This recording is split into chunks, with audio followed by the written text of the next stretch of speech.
আমার মালিকের 8 ছেলে 1 মেয়ে।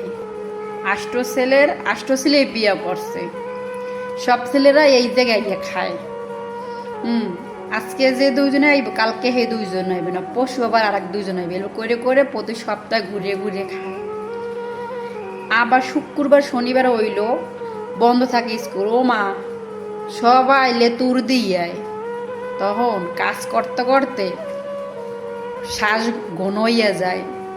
আবার 15 দিন পর 12 দিন পরে বাপের নিয়ে দাওয়াত দিয়ে খাওয়ায়, মারে নিয়ে এইর সাথে আমারও নিয়ে যায়, হ্যাঁ নিয়েও কাম করায়, রান্নাইব বাড়াইব দোয়াইব পালাইব, চুলাটা তামাইতে মুছতে রাখায়, পাকঘর যে নিচে যে টাইস আছে না এইটা তামাইতে মুছতে রাখে। হ্যাঁ, ওদের যেন কোনো কামে আড্ডা হয় না।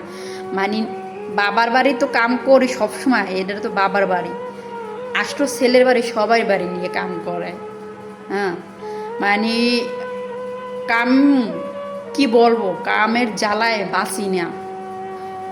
ওরা এটা হারাম না, আর আমরা কিছু করলে কয় এটা হারাম হইছে।